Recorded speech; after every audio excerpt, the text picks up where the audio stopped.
so long is like alchemy. All right, y'all. Welcome to episode 2. I got my boy James with me.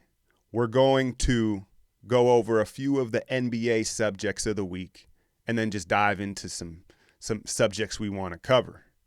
So first off, the main story, obviously, right, is Blake Griffin to Detroit. What did you think about that? Man, whenever I hear the term Detroit in general, I kind of feel sorry for someone. So ultimately, it's kind of a rugged spot, man. Cars get messed up. The salt strips all of the plastic off. But from a sports standpoint, it may be good for him. Some people have highlighted the fact that it's been a while that he could just focus on basketball. It's not that flashy of a city. It's not LA, Hollywood style. So in some ways, it might be decent for him to kind of be out on that island way alone. But, I mean, I think they did need to move on from him, to be quite honest. Yeah, I see what you're saying. For LA, I like it. I think, and I had a quick little short video about it, but I think Jerry West knew right away, basically, oh, he's not going to fit. Like, they just paid him.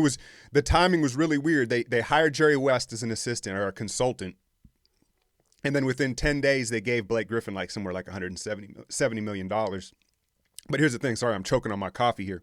But here's the thing is apparently they did a thing where there was these blurbs of Blake a Clipper for life and all they went all out. They simulated raising his jersey into the rafters as a Clipper, and then they sent him out. But I think an environment, because we don't pay it.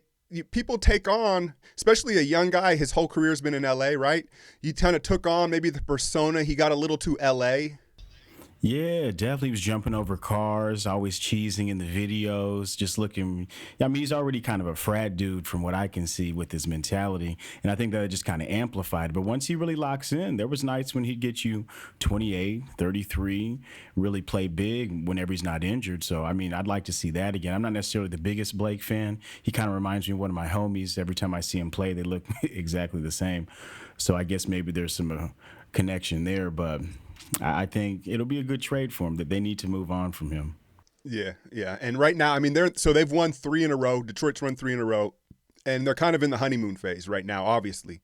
Him and Drummond, they haven't, because I think he's been hurt so long, and some of the resentment and things that build up. Right now, they're just trying to show each other their good side. In the East, that's really what I want to move on with. This is Detroit. It's hard in the D, right? But he may take on that persona. And, he is physical, and it could benefit his style, right? Because he's too finesse for his body type, basically. Yes. They need a Ben Wallace type cat. I'm not sure, he probably can't step into that role, but if he could adopt a bit of that would definitely be advantageous. Right, but think about it. It's even at the amateur level or of playing on pickup teams or on rec teams, right? When you have your boy, and every week he's like, "Oh man, my knee's swollen. Oh, I got a lower back strain," right? And so Yeah. as you could love him as a brother, but ultimately, eventually, you're just like, "Oh man, come on, man." Like every get, you know what I mean? And so Drummond and the Pistons, they're aware of it, but they haven't felt it yet, and it's all roses.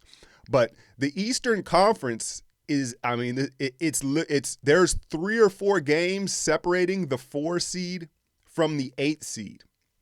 And so they're looking for that. It looks like it's going to be Detroit and Philadelphia fighting for that 8th seed.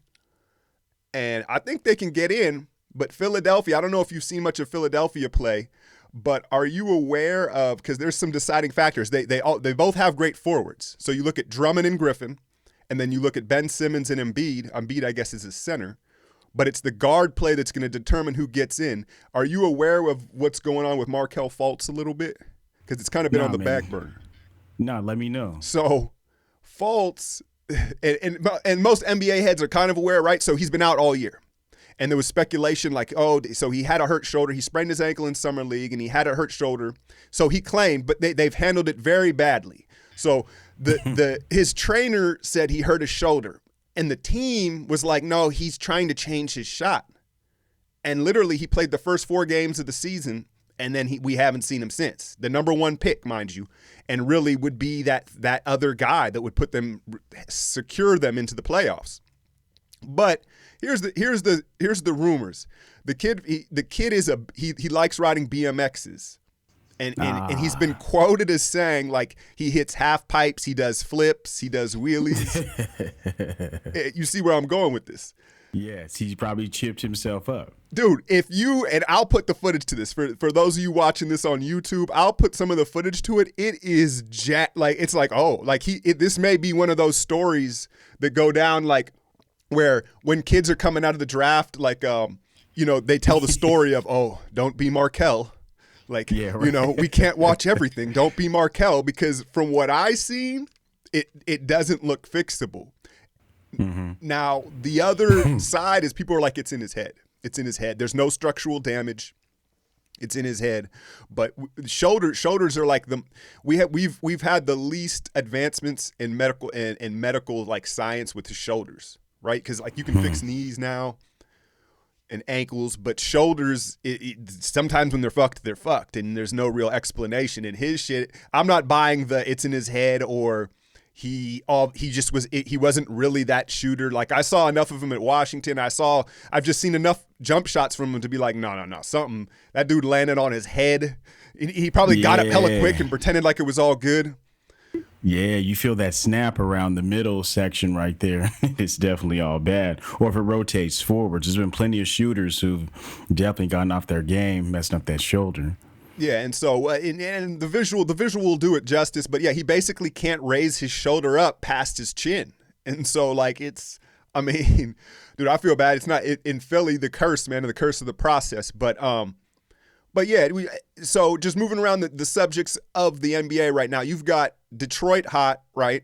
And then this Eastern Conference is jumbled up. Milwaukee, I think they've only lost one game since they fired Jason Kidd.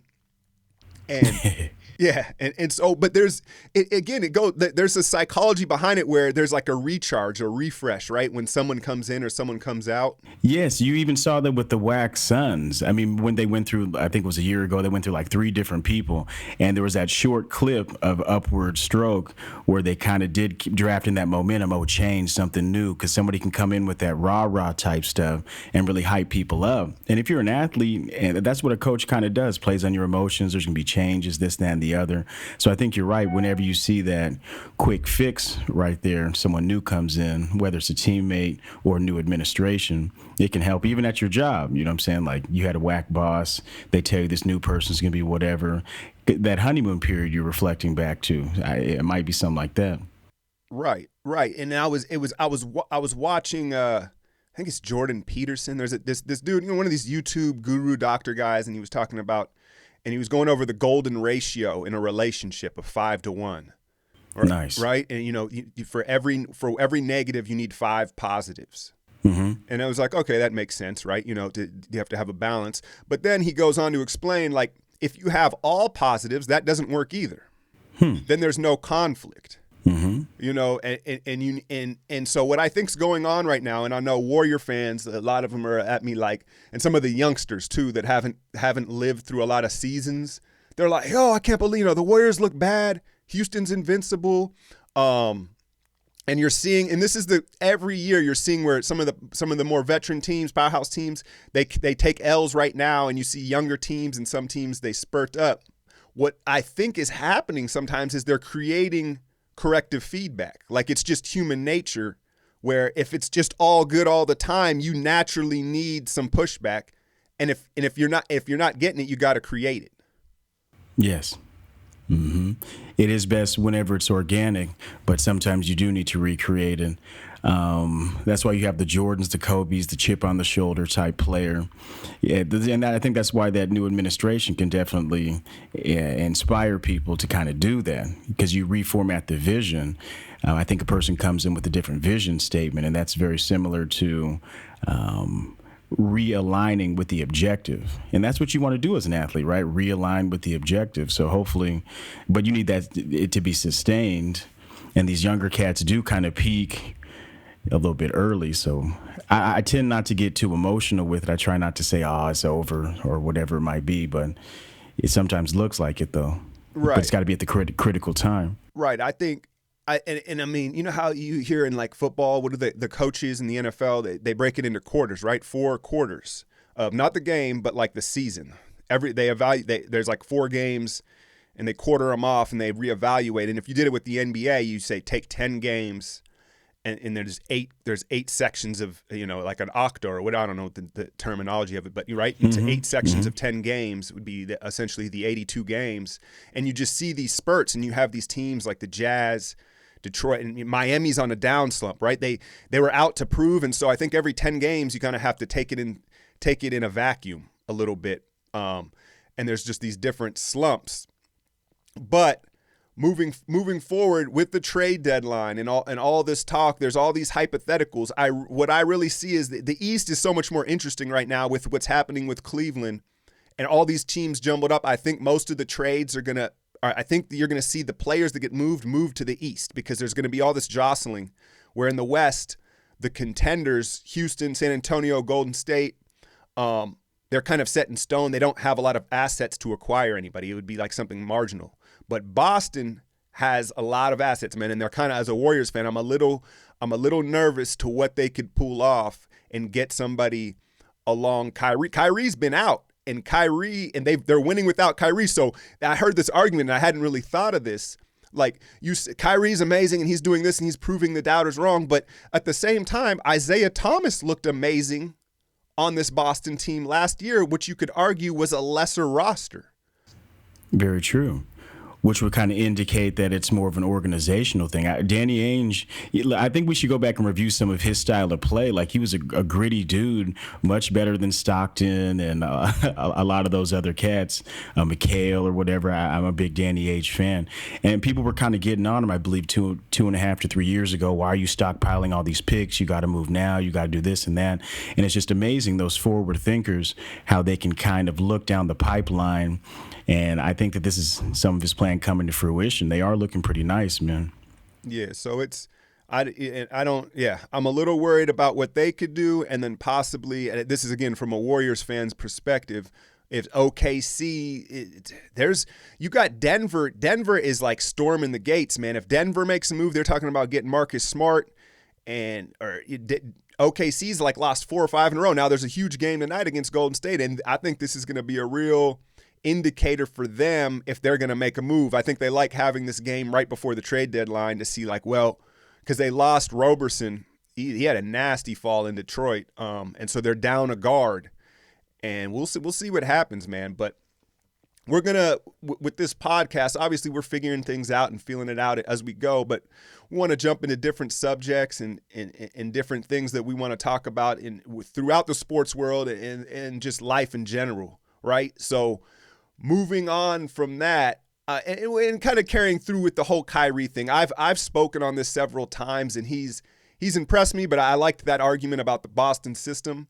But I just couldn't put it to words. But watching his interview with ESPN and his whole woke thing with these millennials, and what's the generation after the millennials, man? Generation Z.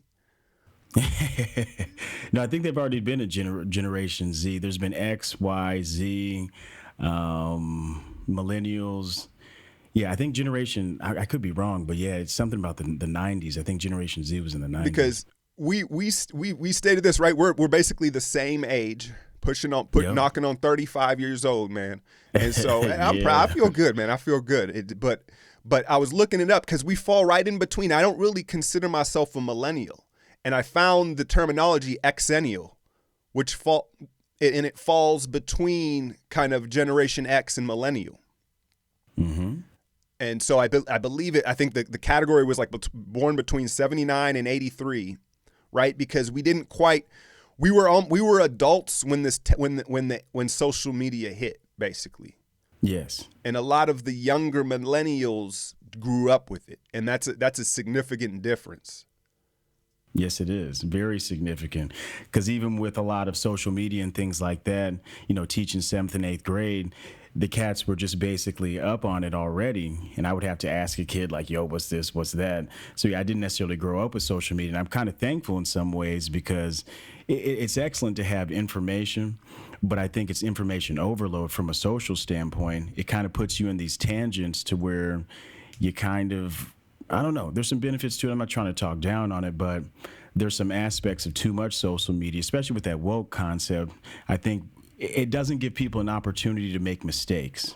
I think that might be the challenging aspect of it, because we scrutinize it so much that it's inauthentic in some ways, right? We don't ever highlight, oh, this was smooth on social media. We might, but more than likely we kind of see people's pitfalls and rag on them. That's kind of my take on it. I've just seen some of the negative effects of it. But back to the woke thing, I personally think that it's very limited, that whole conceptualization, especially in the Black community. It is Black History Month, so I'm going to go in just a little bit. I'll try not to make it too crazy. Go for it. But what we need to realize is, from a semantic standpoint, the word woke is a past tense concept. Technically, you can't stay woke. If you're technically saying you are stuck in a passive, limited, one-time offer, can a person be woke more than once, is my question. If not, then it's somewhat entry-level awareness at best. I can stay awakened. I can experience a new awakening. I can be woken from slumber, but it's challenging to understand how I can stay woke, because it seems like it's tiresome and it's somewhat backwards. Like, think about staying woke. Like, you got to keep your kid up so they don't sleep so you can actually get some rest at night. Like, that's a aggressive, time-intensive situation. All you parents out there, that's this grisly. Like, nah, wake that fool up. Don't let him sleep. Right. So I just think staying woke, it's a lot of excess energy that's not really put in properly. So to break it down even more so, I think a more descriptive term we might want to use would be lucid or conscious or actualized. Woke is decent, but it's just kind of like the first stage, and it's kind of shortening the good aspects. Similar to mumble rap or texting, we as the Black culture have kind of taken this whole awakening and conceptualization and shortened it, and I don't think we're getting the most out of it. So there's this writer, and he breaks it down into these 6 different stages of being woke, and they're kind of funny. Check out his article. I'll get you his handle or whatever. But the first stage is the sleep stage. Then you go into the groggy stage. Then you have the newly woke stage, taking you into eyes wide open, woke AF, and then insomniac. So if you think about those terms individually, we'll jump to the very furthest one, the insomniac. This is the cat who's just believing every conspiracy theory, the earth is flat, Martin Luther King was actually born many years ago, the Leaning Tower of Pisa and the pyramids of Giza were made by aliens. So it's just you've been up for too long. You're starting to talk a little crazy. You need to get some rest. So all you cats who are woke to the insomniac level, I suggest, get some rest. You've been at it for a little bit. You're probably a little bit too tired. But then you go back to stage 1. So I know we went to the furthest level. Now we'll go back to stage 1. Stage 1 is where you're kind of asleep. You don't realize social injustice around you. You don't understand the fact that, sometimes back in the day, so this is my Black history fact, so listen up, they used to throw away resumes that had traditionally Black or ethnic sounding last names. And a lot of times a person who's asleep, according to this model, doesn't see the social injustice around them, so they kind of just are asleep. They're not aware of the things around them. So it's a funny little article. I'll make sure to put it out there for y'all to read. But I'll give y'all number 1 and number 6 and let y'all kind of see what it is. Number 1 is being asleep. But if you go too far through the stages, you end up being an insomniac and you isolate yourself from reality, man. And I know, Aaron, you're real good at staying balanced. You don't try and get too far to the left or to the right. But what do you think about it, man? I mean, can a person basically be too knowledgeable and have too many conspiracy theories and just be too cool to even fit in their own understanding? Right. So you're saying, like, what's the saying of you're too deep in the forest to see the trees type of thing? Yeah. For me, I like Eastern philosophy, yin yang and balance, like you said. Absolutely. So that's what I'm always battling, because my natural personality is an extremist, and I figured that out. I figured that out as as a teenager, like I'm all the way in or I'm all the way out, and it benefits me a lot. But you have to have self-awareness with it, right? For me, I think that a lot of these youngsters, and again back to like Kyrie, I feel like they're just kind of faking the funk. I think that there's people that are absolutely went through these stages legitly and truly I just feel that are passionate about this in this lifestyle of it, because that's really that's what people are trying to portray. I think these young dudes, it's just the idea of it. They like the idea, and it's like, oh, you wear this type of clothing, you eat this type of food. Yes. You know what I'm saying? You wear your beard a little unkept. And I mean, there's just little yes, signals. Bro. Yeah, he talks about that in the article. He says that through this progression, people start wearing less deodorant, shaving less, wearing less makeup for women, looking a bit less clean. So it's kind of similar to our counterparts in the dominant culture, that whole beatnik, or how white America tends to go through it as well. It tends to be more hair and less cleanliness, right, in some ways. Well, and then if you want to talk about the African American community in specific, like, and I think this is a positive in like overall, but you know how, like, when we grew up as Xennials or whatever, right? It was at least for me, it was the gangster rap, and it was like, right, you kind of wanted you identified with that, or an athlete. And so I think that a lot now, it's like they know they can't be that's it's not really even in. But like I said, it's just like in the 90s when everybody wanted to be gangster. Now this is becoming very trendy of you want to be woke. And so it's a dangerous path, I guess. But I mean, it's cool. Like I said, there's positives to all of it. But I just like Kyrie, and it was funny. I think it was Zach Lowe said, right, that he thinks Kyrie's very smart, but sometimes he would interview him, or he would listen to an interview, and then he'd start to write out the transcript of it, and he was like, he's using all these words, but they don't really go together. Yes. But that's what happens whenever you just hear a little piece of something and then try and run with it a little bit too far. So that brings us to the idea of skepticism. And there's this classic example of these apples that are in a cart. There was Descartes back in the 1600s, and he was stating that the only way you can truthfully maintain knowledge that is untainted is to examine each fact one by one. So he has this apple cart. He has 100 apples. He wants to find out which ones are rotten. So he dumps the whole apple cart and examines all 100 of them one by one. He realizes 15 of them are spoiled, so he throws those away, and he keeps doing the process until the apple cart only has apples without spoil. So if you translate that into Kyrie and these other people, they're holding too many apples. They've heard so much cool stuff, or it's tantalizing, it's thought-provoking, but they neglect to continue to shake the apple cart. And then they start maintaining some cognitions that rot the others. So whenever you do their transcripts, you're like, wait a minute, I thought last week you said the earth was flat, but now you're trying to troll and say, oh, I said that because people listen to me too much. Well, that's kind of dichotomous, because you already know people listen to you, so you're just out there saying crazy stuff for the sake of proving some whack point. And then that's what I saw in that interview. He was just basically playing these word games. But yeah, man, check it out. There's definitely some good aspects to it as well. And I think consciousness might be more my style. Consciousness is more historical, and woke is more social political. So it just kind of depends, man. But yeah, I appreciate you letting me speak on that. So remember, it is Black History Month, the shortest month. I'm not going to go into that. But either way, we're all good. I guess, like, to finish it up, for my point is never mind, like, and I'm very into myself, and I'm not really ashamed to say that, as far as like my, like, I have my family and stuff, but like, I worry about me. You know what I'm saying? Like, I don't worry about global warming. I don't worry about Trump. I worry about me. And now I know that that's kind of in a bubble, and people are like, well, that affects you. But that's just my way of, I stay in a very tight bubble and worry about. And so self-awareness is just way more important to me than woke. Like, because there's everything works, but does it work for you? I saw that quote from, I think it was Gary V or somebody, but that struck a chord with me. Like, yeah, man, all these theories and concepts will work for certain people. And so, back to Kyrie and just too many things, too many apples in the basket. It's just like, what'll work for you, and you got to narrow it down. But one last thing before we move on is and you had mentioned this, I think it was Super Bowl Sunday, I liked, was that there's kind of, and I fully subscribe to this. I love this. There's a stigma that around hating, like everything is hating now, right? Yes, sir.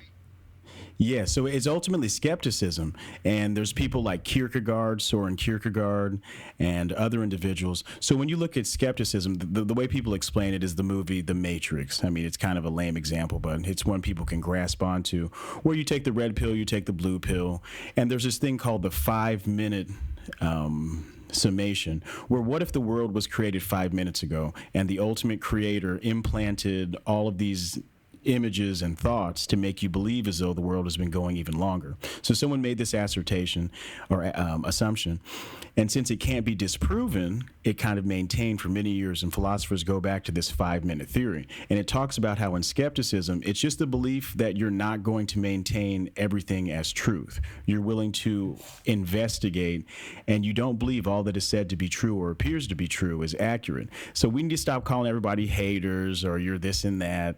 To be truthful, there is a benefit to being somewhat skeptical. Maybe you don't want to be the insomniac who just doesn't believe nothing, but I'm with you, man. I think modern day haters are actually ancient skeptics who just aren't about to believe everything just because you said it or it looks that way. Because our senses fail us all the time. An example would be if you're outside in the cold and you come back inside and you put cold water on your hand, it's going to feel warm. But that's only because you've been out skiing. You do that in the summer and that water feels a bit more cold. So even your senses will fail you. So a skeptic kind of states, I'm not going to believe my senses. I'm not going to believe what this dude had said. Mm-hmm. I'm really just going to see what shakes out, you know.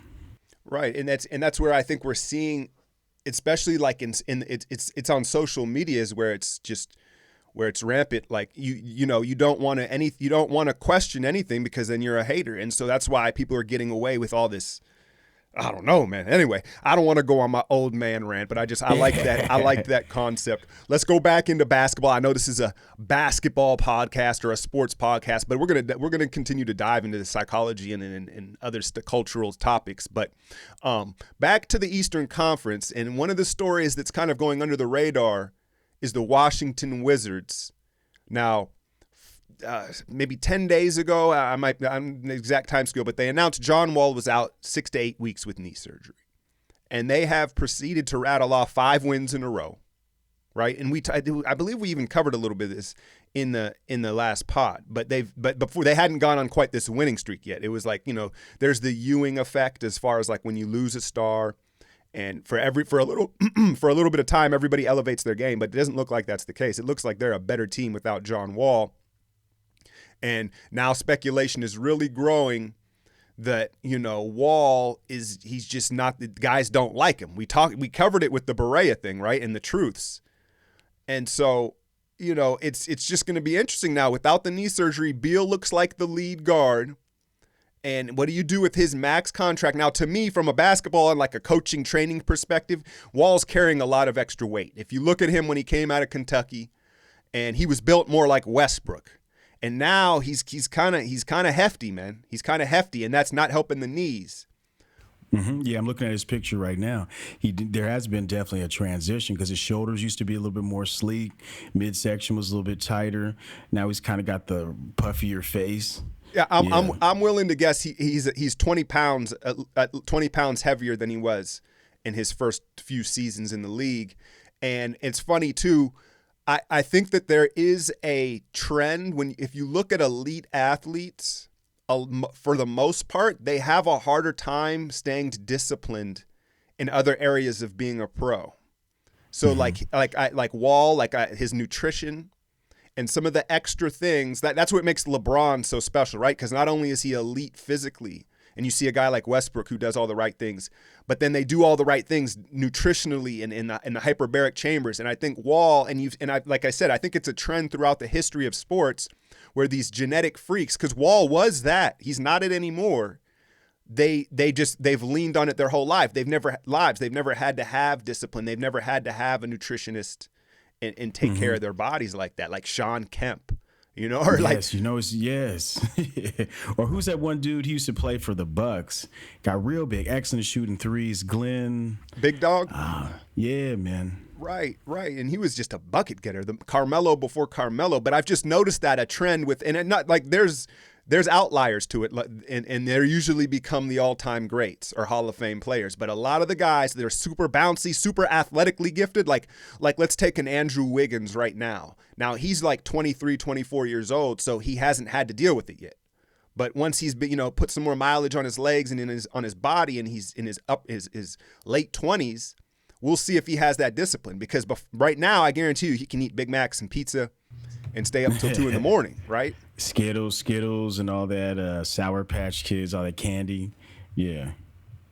But let's examine a little bit about John Wall, because so I have a theory on. Basically, everybody knows he's not like Kyrie, right? He's kind of the opposite of Kyrie. He is. Even from the beginning, you think about their upbringings and different things they went to. John Wall had a really tough upbringing. His father actually passed away in a tub in front of him. When you look into his story, his dad was, I hate to say it, but, engaged in some criminal activity. I don't ever want to call somebody a criminal, but his dad did have a criminal record for some armed robbery and some things like that. And he wasn't around very much in his life. He would come in and out whenever he wasn't in jail. But yeah, there's tons of stories. He used to be called Crazy J. He would actually, I'm not trying to give up dirt or nothing, but you could find it. He would actually engage in, fighting. He got kicked out of tons of basketball camps, steal cars, just went way left field. You never know if it's related to his dad and his family, but he definitely has had a stinky attitude for a very long time. Mm-hmm. And what I gather from it, I was aware of his, and I remember Warrior fans too. There's a clip out there too of where he's trying to bully Klay Thompson, a young Klay Thompson. This is before the Warriors were the Warriors. This was like a young Klay, and Klay just didn't even blink. He was just like, "What the fuck are you doing?" Right? And I started thinking and examining it. Someone like John Wall, I think he was always the alpha dog, and he was such an elite talent at basketball. But I think he thought he had respect, but really he had fear. Right? As a leader throughout as a high school kid and as a teenager, and now in a different world in the NBA with men and millionaire men. Right, you have to earn that respect differently. It wasn't that, and he can't do it through fear. And that Klay clip is like a perfect example. Klay's like, "What are you doing? You ain't finna do shit. This ain't the streets." You know what I'm saying? And so I think his methodology, as far as intimidation and being a leader, it's not translating to his adult world. Mm-hmm. Yeah, you have to evolve, and you're right, especially around rich, wealthy, well sought after athletes. You do have to kind of separate yourself in some different ways, and you see tons of people fall victim to that albatross around the neck of kind of holding on to old ideas for a little bit too long. Because I remember I watched him, I think you and I sent it to you or something like that, where he's playing that high schooler tall cat, and you could just see it on his face, that look of "I'm better than you, I'm entitled to win."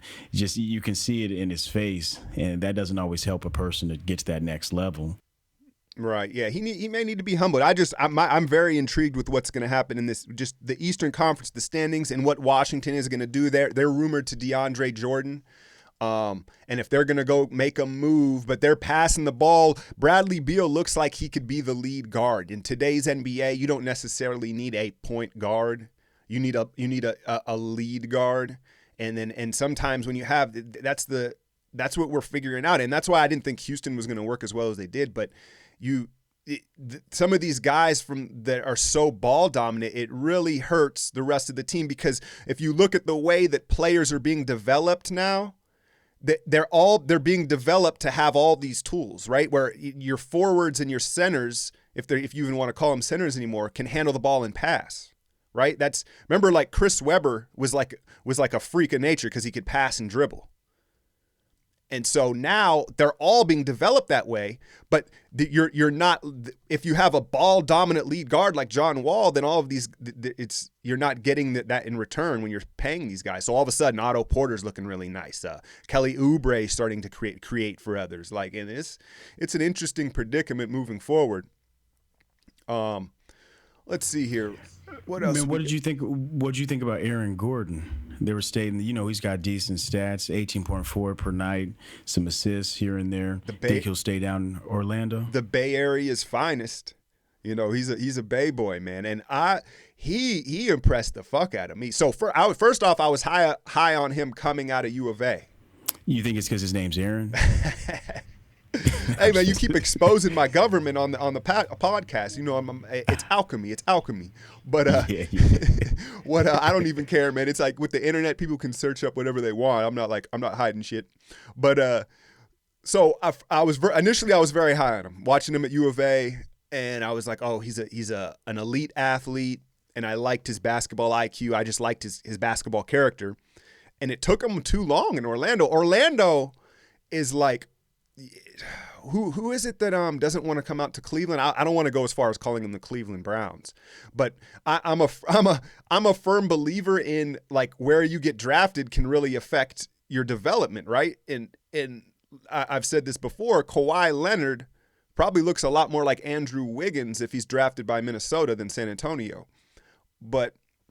So I think being in Orlando stunted his development, honestly, because they don't have direction. They didn't have vets. They don't have, but I really like him. He's shooting the 3-ball. Like, I had to see it. I saw the numbers early on in the season where it was like, oh, he's shooting what? He was shooting like 50% from 3 after he'd only made like 50 in his whole career.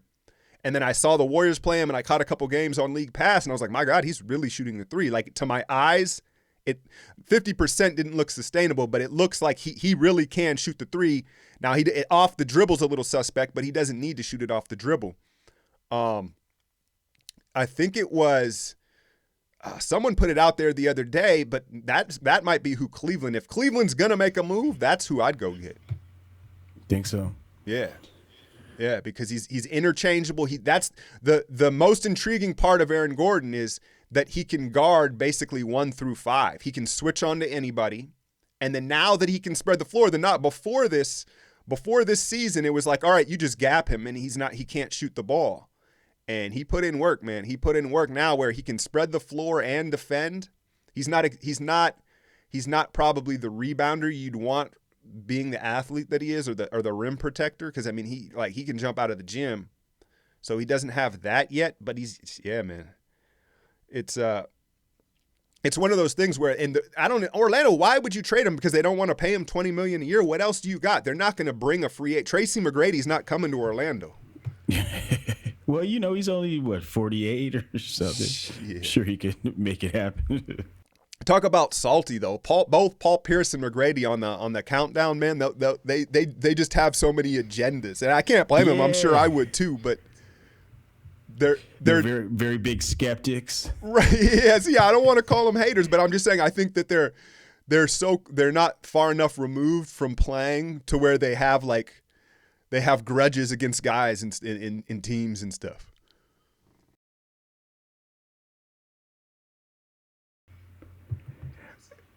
Man, what were you thinking about that Tyler Johnson cat? He kind of reminds me of Tekashi 6ix9ine. I don't know if you've listened to a lot of.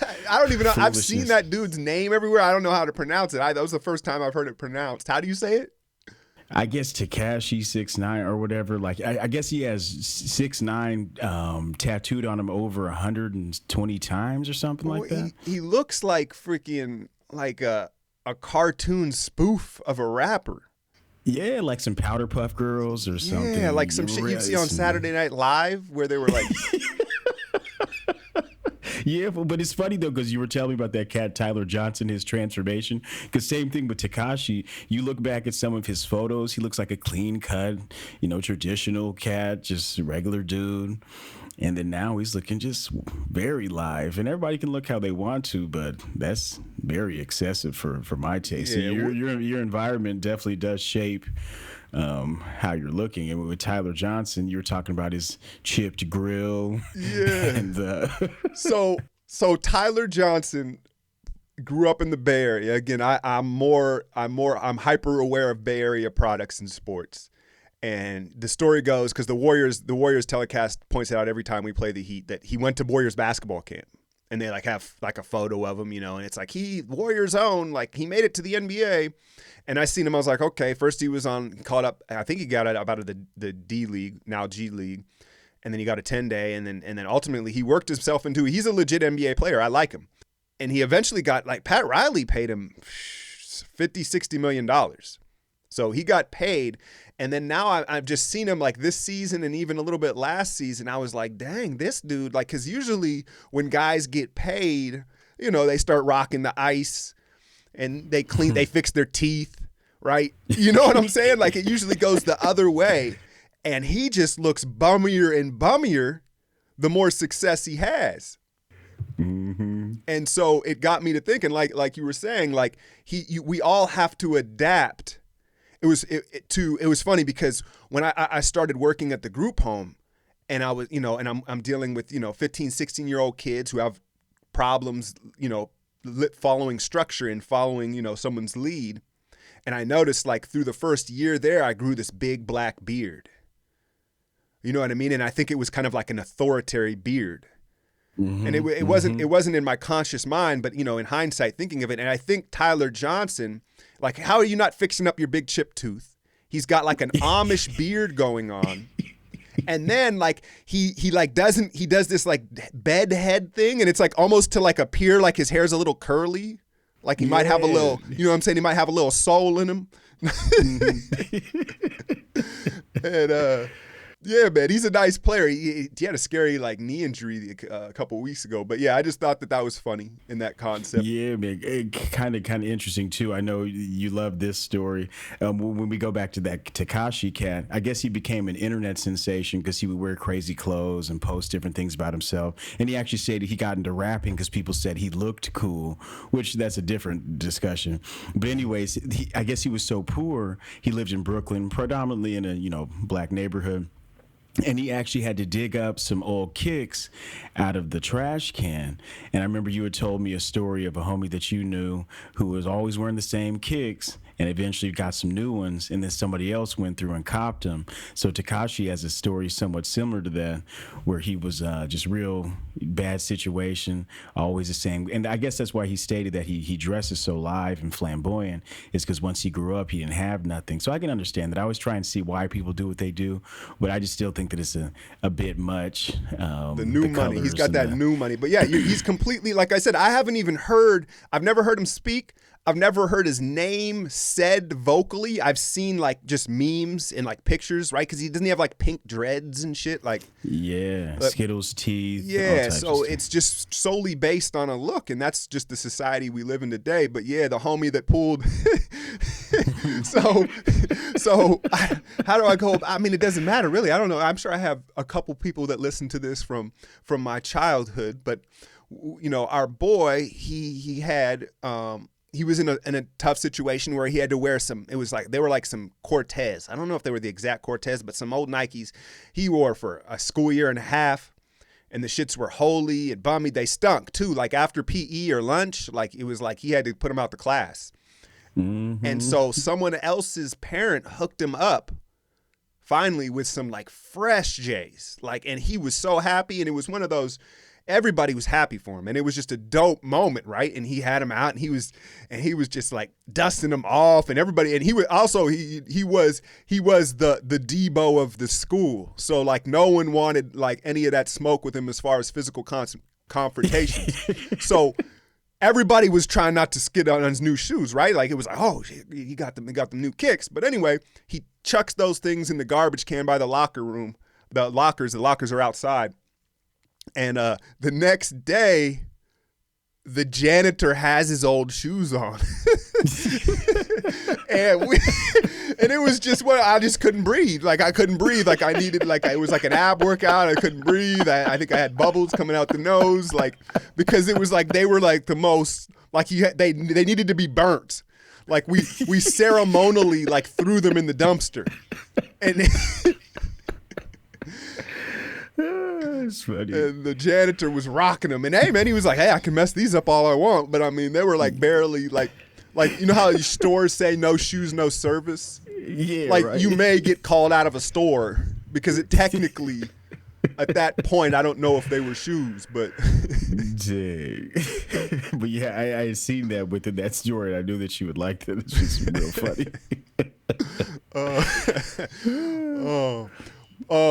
Okay, so because we'll finish up with quick Super Bowl takes because that's a subject on, you know, it's just everybody wants to give their takes on it. But real quick, little Warriors news, because that's my subscriber base. Steve Kerr tweeted out that James Harden was traveling, right? It was his do-si-do, he gathers and then he does like a late step back into a three. It's really how he gets pretty much all of his three-point shots. And then he deleted the tweet. Plenty of people who've made that same mistake, but Kerr, he doesn't make too many mistakes. I'll let him slide in that one. What do you think? Yeah, I think it was funny. I think that it was almost a positive just to put it out there. I don't think Harden doesn't strike me as the bulletin board material type of dude. You know what I'm saying? I don't think it like if he tweeted about Russ, you know what I mean? That might be problematic as far as like him using it as fuel, but I don't think Harden is that type of guy. I think, and obviously he said it was supposed to be a DM and he doesn't know how to work that type of stuff. But I have a quick story about it because like I started hooping again a couple months ago. I've been working my way into just trying to pick up once or twice a week. And I was watching Chris Paul do the same move. I'm watching the Rockets and I'm like, yo, Harden taught Paul the same thing. So I started practicing it and I was trying to use it in pickup games and people weren't having it. They were like, nah, man, that's a travel. Like, nah. They were like, it's one thing to like hit the shot. And they're like, man, you're traveling, you're playing. Like dudes were stopping. They were like, travel. And they like were stopping. You know what I'm saying? And now I'm not as smooth and as polished as those guys were with it, but I thought I had it down. And he's basically mastered the gray area of the gather and then taking an extra step. It's when he gathers and steps with his left foot and then he goes right left again. And if you look at the history of the NBA, the first person, I mean, I'm sure it even goes back further than this, but for me and my watching, Iverson was the first guy with that big cross where he basically paused it. He brings it way up outside of his body, and he pauses the crossover. And now, as a defender, you're helpless because when that pause Iverson mastered, and I think you see a trend also with guys that are smaller get away with it, but he mastered that hezzy, and then he'd snap over, and it really was a carry, and he mastered the gray area. And then the second time I saw it that was with a star that got away with it every time was Steve Nash off the pick and roll. He would pause off the first dribble off the pick and roll, and it would freeze everybody. And then he would either continue his dribble and it would allow for a passing lane to open up. And that's a carry. Yeah. And Phil Jackson, this is with the Lakers Kobe Gasol era. Phil like would whine about it every playoffs. Every time they played the Suns, he's carrying off that screen. But he mastered the gray area. And Harden has mastered the gray area, and he's taught it to Chris Paul. And it is what it is, man. If you took that away from Harden, you're taking away at least 6 points a night from Harden. Oh, I'd say maybe a little bit more than that. But I do have to say with Harden, man, he's very fluid in some ways. He has a lot of ball dominance, but when he does get that small crease, his finishing around the rim and his ability to maintain his body in the air is definitely special. Yeah. He's and that's the fine line is like if you're going to be ball dominant, you have to be the elite of elites for it to work. And he's you know what I mean? He's as elite a ball dominant guard as we're seeing in today's offensive game. So it works with for him. With all that carrying though, I think I might look elite at times too. And I'm not that superb, so I was getting hit off in a tournament. I played in a tournament with the kids that I was working with. And we played this. The first team we played was this kid. He was about 6'5". He was I think he was either Hispanic or native, and he didn't he didn't have he didn't look athletic, and he really wasn't. But he was super smooth, and he had the move. So he would dribble, he would hit a dribble, and he would step, and I felt like he was stepping back twice on me because the way I defend is I gap, and then I use my length to close out with my long arms. And he would hit the step back, and then all of a sudden he had like another extended step back, and he was using that space area of that gray area of space, and it was killing me. I adjusted in the second half, and I realized I just had to crowd him because he wasn't blowing by me. But one sec, what's up? Who? What the hell? Well, just tell them that I'm busy and they have to come back. Shit. Well, in the podcast, but anyway, so I adjusted and I crowded him, but for like a half of basketball, I just was like dumbfounded. He made me look like just like an amateur, like a baby out there. And I pride myself on my defense. And so I think that kids are learning it now. We're gonna see it. Harden's the first, but like what's the kid at Oklahoma, Trae Young, and obviously heavy Curry influenced, but it's gonna be. You think it's gonna be the new Euro? You're going to start seeing it, and then you're going to see the counter of guys figuring out how to defend it. And what it does is, from what I learned, is you have to crowd him. But now Harden is so strong, when you crowd him, he goes by you, and so it really does open up his whole game, man. Mm-hmm. It really and back to people making some ill-advised tweets at work. Connor Riley had a job offer from Cisco on the table, and she tweeted, "Cisco just offered me a job. Now I have to weigh the utility of a fatty paycheck against the daily commute to San Jose and hating the work." Shortly after that, there was a reply from the Cisco employee, Tim Levad, who's the hiring manager. "I'm sure they would love to know that you will hate the work. We here at Cisco are versed in the web." So she basically lost out on a pretty good opportunity, being a dummy. Then lastly, this one's kind of questionable. Rashard Mendenhall played running back for the Steelers, I believe. But listen to what he says. Osama bin Laden's death on Twitter account. "What kind of person celebrates death? It's amazing how people can hate a man they have never heard or spoken to. We have only heard one side." So, granted, we know bin Laden's a very horrible guy and this and that, but to some humanistic standpoint, he was really attacked for this comment, and he lost a lot of money, and he was isolated. I think he's just saying, why do we celebrate death so much? Or what do you think? He's not saying we should praise Osama bin Laden. He just tweeted, what kind of a person celebrates death? Right. Yeah. I think that the biggest problem with tweets and social media is tone. And like that's where, and I'm a big on that, and I drive my wife and my kids crazy because they're like, "What do you mean?" I'm like, no. The way you said that shit pissed me off. And sometimes I know my sarcasm meter is kind of broken. Sometimes I don't pick up on sarcasm as I should. I take everything literally, but I think that that's the biggest problem with it. I try to, I don't, One thing that is not subtle at all, racist tweets are often very offensive. There's a former MLB pitcher named Mike Basic who lost his gig for some stuff that is just over the top. He shouldn't have been saying this. He says he's 12 deep and some shots in, so he prefaces it with that he'd been drinking. Right. And then he gives a congrats to all the dirty Mexicans in San Antonio. You guys finally got one. So hold on real quick. Amaya. What was it? Okay.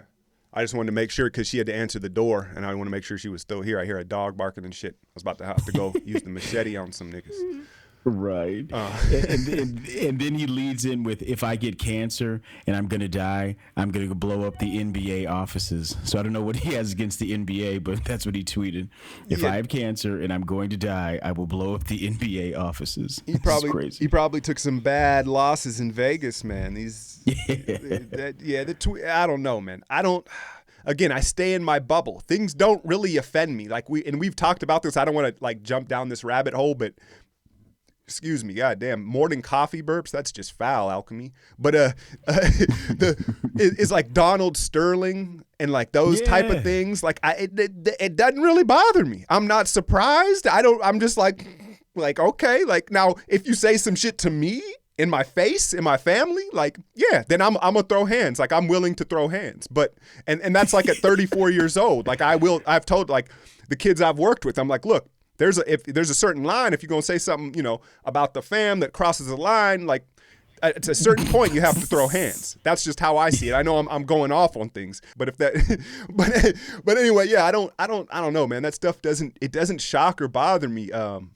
Yeah, I don't really be cared that much myself either. Like, it's just a story. In the grand scheme of things, there'll be other days, that kind of like what you're talking about before. You need 5 positives to erase 1 negative. I'm pretty sure this dude maybe, I'm sure his homies, it is kind of humorous. At least it's providing some comedy, so it's like he said he's going to kill somebody or nothing. I don't know.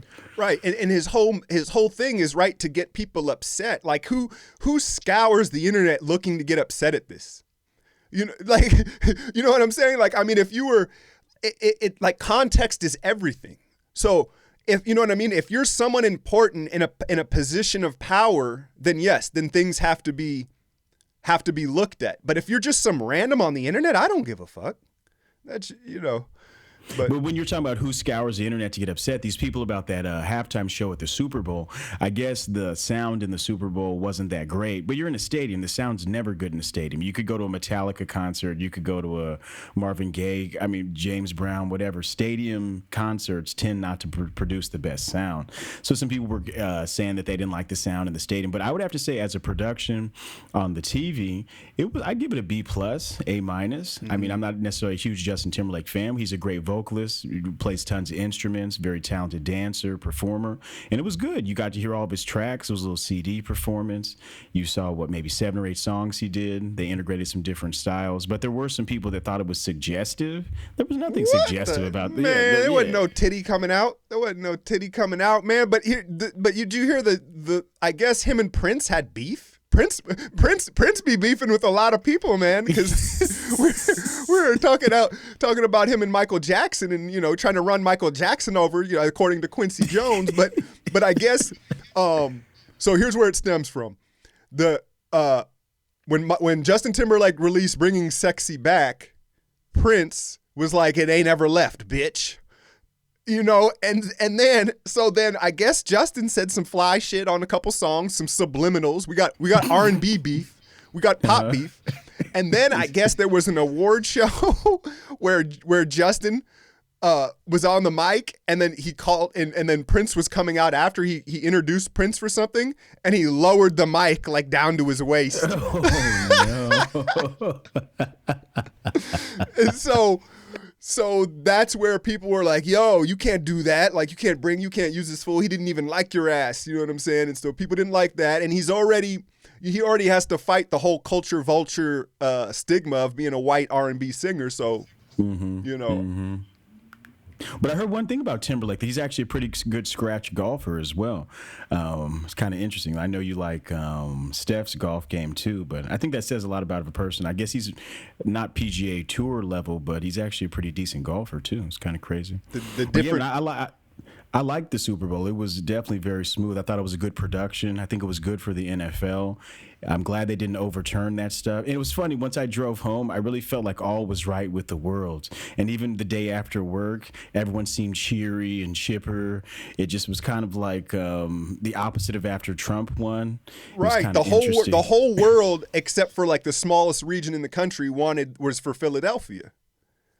To me, the star of the game was the Eagles coach, Peterson. I mean, he had he had to have like custom khakis for those fucking bowling balls, dude. That fucker, that would dude, his call to go like go on fourth early in the game, and then to go again in the fourth quarter on their own, I believe it was their own 40. Just the play calling all around was so aggressive.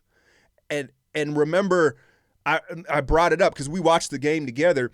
It was, remember Atlanta, obviously last year, how they stopped doing what they did. Well, no, they threw the ball. They did. No, they're not, to be honest, what I isolate, not to cut you off, is once that running back went out and wasn't able to block, that changed the game. Yeah. And they stopped throwing those wheel passes. They stopped getting that short dink and dunk stuff. And they had to go a little bit too long, and it didn't seem to work for them. But you're right, they did take their foot off the gas. Yeah, they did. They did. In Philadelphia, just the aggression of that, is his first name. I know it's Peterson. Is it Doug Peterson? But that coach, he came, they said like 6 years ago, he was coaching high school football. Man, how good was that team? Dang. But his aggressive calls, man, were wild. And then there's the Malcolm Butler scandal of, there's conflicting reports, but I have, and here comes an alchemy conspiracy theory, but being a Niners fan, I got my gear on right now, and we've all heard the controversy of Belichick and what's going on with the owners and Brady, right? Like, was there a little bit of like self-sabotage involved in this game for the Patriots? It's questionable, man. I wouldn't put it past a vindictive person. I don't know Belichick personally, but he seems like the type of guy that may hold a Right? He grudge. seems like he might kill puppies. Like, so I mean, but because the word is now that the booth, I guess there's like audio or video of the Eagles offensive booth like in the stadium. And when they realize Butler is out and they're putting Chung in the slot or whatever, they're like celebrating. They're like, "Oh my God!" They're like, "Oh!" They're like, "What are they doing?" Who was that cat? His last name started with the A. He was killing those dudes. He was just way too fast for him. Nelson Aguilar. Yeah, and the slot, and that was the matchup that Butler should have been in there for. Now people are trying to say he broke curfew or this was a combination of issues, but man, once I saw that fool's eyes through his helmet, it looked like he had some substance stuff. I think he had failed to pop dirty or something like that. Because he just looked like a punished kid that was on punishment. Well, here's the thing though: is he was shot. He seemed because remember there's footage of him crying during the national anthem, I believe, and the tell to me is he was shocked. So if he did something that egregious, you would think he would be like, all right, well, I'm probably going to get benched. But he was shocked that he was benched. And, I don't know, man. I know that we know the allegations around the Patriots, Deflategate, the spy videos, right? They've broken all sorts of moral codes to win. Or I guess I don't know if that's the right word, but they seem to not have a lot of integrity as far as what they'll be willing to do to win a game. But all of a sudden, they're going to bench their star DB because of, I don't know, man. I don't know. Yeah. I feel you, man. I don't know either. He definitely was looking shook up. Looked very upset. But, yeah, it was a great Super Bowl. It was one of my more favorites, obviously, with the outcome. But just overall, the high scoring, and it was smooth. The commercials were a little underwhelming, but overall, I liked it. Yeah, me too. Definitely. But we'll wrap this up here. But is there one? What was this?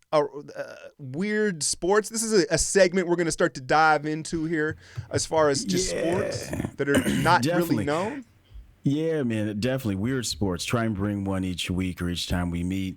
My thing is chess boxing. So I think that it's an excellent sport. It won't catch on here in the U.S. Watch some footage of it. But what it is, you have to have an 1800 or above ELO rating. So just like you online gamers, chess people, they do statistics. So let's say you take a grandmaster. There's a 95% chance he's going to beat someone like me, or there's a 100% chance he's going to beat me every 100 times we play. But if he plays another grandmaster, that's maybe moves to 5 or 6 times. It sways one direction. So it gives you a standard deviation. So everyone has a chess score. So ultimately, an 1800 chess score is pretty good. That means that you're beating the average person like 85 times out of 100, which is pretty good odds. So not only do you have to be a good chess player and ranked through the Chess Federation, you also have to be an amateur boxer who's had some stuff under your belt. I like this game for a lot of reasons. How many times have you thought, I suck at video games, but I figure if we could knuckle up afterwards and that determined the win, I might do a little bit better. So it's kind of cool because you do a couple rounds of chess, then you take the gloves off, then you box, then a couple more rounds of chess, take the gloves off, and box. And it's really popular in these grizzly areas. What country are they doing this in, though? Serbia, Russia, Latvia, Japan has jumped on board. That is wild. But it's very nationalistic areas, and people the boxing, to be honest, is not that good. Mm-hmm. But I wonder, let's take some of our best boxers. I would challenge Floyd. It's stupid. He's going to beat me. But I would chess box with Floyd. I'm pretty sure I could, with his limited reading skills. I'm not sure if he's a chess player. I think I might fare decently. He'd probably sock me up. I know he would. Right. But see, there's 2 ways you can win. You can either win by checkmate on the board or by knocking the dude out in the ring. And it's just kind of funny because you see a lot of accountants, you see a lot of nerdy cats who, I guess the slogan is wars are waged on the board, battles are won in the ring. And I just think that that's an excellent mantra. So just imagine that, so chess boxing, that's the weird sport for the week. Check it out there. I'd like to challenge my homie. He's a much better fighter than me. He's trained fighters with the Muay Thai and Jiu-Jitsu and stuff. But I think I might do decent if we add in the chess aspect. So maybe we'll throw that in there for y'all to see someday. But yeah, chess boxing is kind of crazy. Yeah, I'm not holding. I don't know if I'm willing to, because you're just willing to do a little more, dude. Like I know how this, because like, so I never fought, but like just training, and I know how, like with my build. So I'm a legit 6'3", and I have like a 79-inch reach. So when I spar, basically what you're gonna get is teep kick, jab, and I'm just gonna keep you way outside. And ultimately, what happens with that is someone just gets frustrated and just bum rushes me with bombs. And then they get choked out, and that's the thing. That's what I'm scared of, because I've seen that way too many times. Because as a shorter dude, I have kind of that peekaboo style, like a Tyson. And if I catch you with that wild left and uppercut, it's going to be very aggressive. But through that, just like with Tyson and the taller fighters, you take a lot of face tapping and right. Well, and that's the thing. That's the problem though, because if it's a real fight, like I'm gonna probably try to throw a head kick. Right? But like when we're sparring, it's like tap, tap, tap. And then eventually you've had enough. You close the distance and start wailing uppercuts and hooks. And then it's out of control, man. I gotta save the space for camera. No.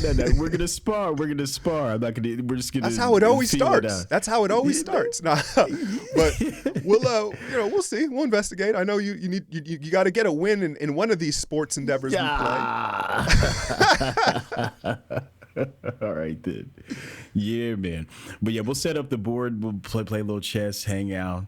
And man, you got to get into this little flag football league too if you got time. Yeah, I'm gonna try. I want to step on as a quarterback, but I'm gonna hit people with that Baker Mayfield. I'm gonna pop the neck like bitch. Like I was watching them talk about on the draft board today. I love that. That was my favorite.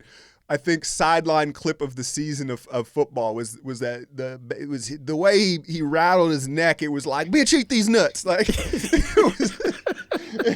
it was just classic, man. But yeah, man, I'm gonna try. You said in March it starts. Yeah. Mm-hmm. All right, man. Well, episode 2 in the books. I hope y'all enjoyed it. Cool, man. I'll see you later on. All right, out.